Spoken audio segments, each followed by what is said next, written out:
জ্যোতিপ্রিয় মল্লিকের জামিন। রেশন দুর্নীতি মামলায় জ্যোতিপ্রিয় মল্লিককে গ্রেফতার করা হয়েছিল, তাকে জামিন দেওয়া হয়েছে। শর্ত সাপেক্ষে জামিন জ্যোতিপ্রিয় মল্লিকের। 50,000 টাকার বন্ডে জামিন জ্যোতিপ্রিয় মল্লিকের।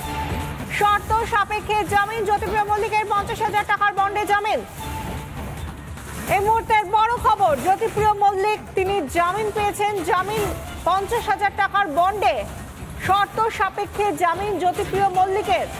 জামিন মঞ্জুর করলো নগর দায়রা আদালত। জ্যোতিপ্রিয় মল্লিককে জামিন মঞ্জুর করলো নগর দায়রা আদালত। এর আগে বারবার তার তরফ থেকে, তার আইনজীবীদের তরফ থেকে তার শারীরিক অবস্থার অবনতি ইত্যাদি নিয়ে বিভিন্নবার আবেদন করা হয়েছিল জামিনের জন্য, কিন্তু তারপর সেগুলো খারিজ হয়ে গেল। এবারে শর্ত সাপেক্ষে জামিন জ্যোতিপ্রিয় মল্লিকের। জামিন মঞ্জুর করলো নগর দায়রা আদালত। 50,000 টাকার বন্ডে জামিন। আমাদের সঙ্গে রয়েছেন আমাদের প্রতিনিধি প্রিয়াঙ্কা রায়। প্রিয়াঙ্কা, কি জানা যাচ্ছে? দেখো বিষয়টা ইতিমধ্যে যা উঠে আসছে, জ্যোতিপ্রিয় মল্লিকের জামিন মঞ্জুর করলো কলকাতার নগর দায়রা আদালত। নিম্ন আদালতের তরফ থেকে জামিন মঞ্জুর করা হলো প্রাক্তন মন্ত্রী জ্যোতিপ্রিয় মল্লিকের। রেশন দুর্নীতি মামলায় তাকে গ্রেপ্তার করা হয়েছিল। 27 অক্টোবর 2023 সালে গ্রেপ্তার করা হয়েছিল জ্যোতিপ্রিয় মল্লিককে। ইডি গ্রেপ্তারিতে জামিন মঞ্জুর করা হলো নগর দায়রা আদালতের তরফ থেকে। শর্ত সাপেক্ষে জামিন ইতিমধ্যে মঞ্জুর করা হয়েছে।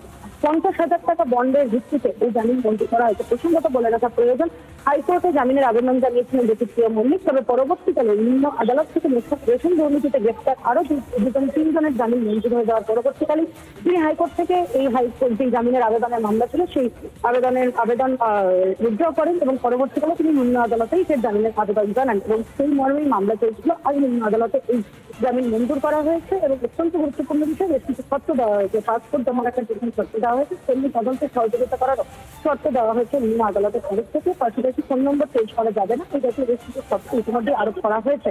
তবে ইতিমধ্যে যে খবর পাওয়া যাচ্ছে, এই মুহূর্তে আর কোন রকম মামলা জ্যোতিপ্রিয় মল্লিকের নাম।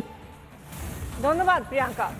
আমাদের প্রতিনিধি প্রিয়াঙ্কা রায় ছিলেন আমাদের সঙ্গে। শর্ত সাপেক্ষে 50,000 টাকার বন্ডে জামিন জ্যোতিপ্রিয় মল্লিকের। জ্যোতিপ্রিয় মল্লিকের জামিন আপনারা সবাই জানেন, আমাদের প্রত্যেকের মনে আছে রেশন দুর্নীতি মামলায় তাকে গ্রেফতার করা হয়েছিল এবং এতদিন ধরে তিনি হেফাজতে ছিলেন। কিন্তু এরপর তার বারবার আবেদন করা হয়েছিল তার আইনজীবীদের তরফ থেকে, তিনি অসুস্থ, বারবার শারীরিক অবস্থার অবনতি ইত্যাদি নিয়ে তার আইনজীবীদের তরফ থেকে জামিনের জন্য আবেদন করা হয়, কিন্তু জামিন শেষ পর্যন্ত তিনি পাননি। কিন্তু এবার শর্ত সাপেক্ষে জামিন মিলল জ্যোতিপ্রিয় মল্লিকের। 2023-এর 27 অক্টোবর রেশন দুর্নীতিতে ধৃত জ্যোতিপ্রিয় মল্লিক ওরফে বালু মল্লিক 50,000 টাকার বন্ডে জামিন মঞ্জুর করলো নগর দায়রা আদালত। জামিন মঞ্জুর করলো নগর দায়রা আদালত। 50,000 টাকার বন্ডে তাকে জামিন মঞ্জুর করা হয়েছে। রেশন দুর্নীতি মামলা এখনো পর্যন্ত তদন্ত চলছে, কিন্তু শর্ত সাপেক্ষে জামিন জ্যোতিপ্রিয় মল্লিকের। আমাদের সঙ্গে রয়েছেন রাজ্য বিজেপির সভাপতি সুকান্ত মজুমদার টেলিফোন লাইনে। সুকান্ত বাবু, জামিন শর্ত সাপেক্ষে জামিন জ্যোতিপ্রিয় মল্লিকের, কি বলবেন? কোর্ট জামিন দিয়েছে, এই বিষয়ে আমাদের কি বলা যাচ্ছে? কোর্টই বলবে যা বলা। একটা নির্দিষ্ট সময় পর সবারই জামিন হয়, জামিন হয়েছে। শর্ত সাপেক্ষে জামিন জ্যোতিপ্রিয় মল্লিকের, এটা কি কাঙ্ক্ষিত? বারবার এর আগে বলা হচ্ছিল শারীরিক অবস্থার অবনতি হচ্ছে, তার জামিন যাতে পাওয়া যায়, কিন্তু তাকে জামিন দেওয়া হয়নি। কোর্টের ব্যাপারে তো আমরা জনপ্রতিনিধি হিসেবে কিছু বলতে পারি না। কোর্টের বিষয়, কোর্ট বিবেচনা করে দিচ্ছে জামিন। কোর্ট কেন দিচ্ছে, কি দিচ্ছে, সেটা কোর্ট বলতে পারবে। এবং এরা যে রাজনীতিকে কলুষিত করেছে, বাংলার মানুষের খাবার, কেন্দ্র সরকারের পাঠানো খাবার চুরি করেছে, সেই বিষয়ে কারো কোনো সন্দেহ নয়। এদের সারা জীবন জেলের ভিতরে থাকা উচিত এবং এদের কোনোভাবেই রাজনীতিতে থাকা উচিত নয়। ধন্যবাদ সুকান্ত বাবু। আমরা কথা বলছিলাম বিজেপি রাজ্য সভাপতি সুকান্ত মজুমদার ছিলেন আমাদের সঙ্গে টেলিফোন লাইনে।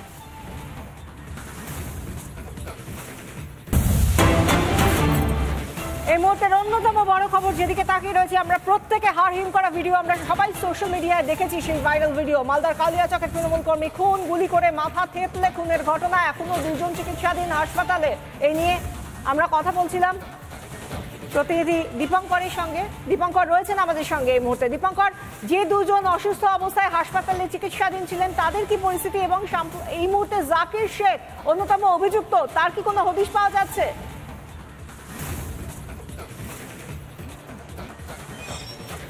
দেখো, এখনো পর্যন্ত মূল অভিযুক্ত যে জাকির শেখ, তাকে কিন্তু এখনো অবধি পুলিশ করেও তার সন্ধান পায়নি। আজ সকালে এই ঠিক এলাকাতে স্লিপার ডগ অর্থাৎ পুলিশি কুকুর নিয়ে আনা হয়েছিল এবং সেই এলাকায় 5 কিলোমিটার এলাকায় কুকুর পুরো তল্লাশি করে, কিন্তু সেখানেও কিন্তু পাওয়া যায়নি। এবং কিছুক্ষণ আগেই আমরা দেখেছিলাম পুলিশের তরফ থেকে ড্রোন ক্যামেরা নিয়ে আনা হয়েছে এবং সেখান থেকেও সেটা দেখা হবে। এবং পাশাপাশি এই যে আজকে যে এলাকায় সকাল থেকে কিন্তু নিস্তব্ধ হয়ে গেছে, এলাকার দোকানপাট বন্ধ, এলাকার মানুষ রীতিমতো আতঙ্কের মধ্যে রয়েছেন। এলাকাতে বেশ কিছু সিসিটিভি ক্যামেরাও রয়েছে এবং সিসিটিভি ক্যামেরা সে ফুটেজও পুলিশ চেষ্টা করছে, কারণ যে মূল অভিযুক্ত জাকির শেখ তিনি কিন্তু এখনো অবধি পুলিশ তাকে কোনো সন্ধান পায়নি, তার রীতিমতো তল্লাশি চলেছে। এই ঘটনায় 10 জনকে আটক করেছে, 6 জনকে পুলিশ চিহ্নিত করেছে এবং এখনো পর্যন্ত যে 2 জন গুলিবিদ্ধ, যে বকুল শেখ এবং আরেকজন তৃণমূল কর্মী, সে কিন্তু রীতিমতো এখনো মালদা মেডিকেল কলেজ হাসপাতালে তার চিকিৎসাধীন রয়েছেন। এবং তোমাকে জানিয়ে রাখি, এই কালিয়াচকের এই মমিনপাড়া এলাকা, এখানে তৃণমূলের 2 গোষ্ঠী জাকির শেখ এবং বকুল শেখ, এবং এরা এলাকা দখল নিয়ে একটা দীর্ঘদিন ধরে একটা লড়াই ছিল।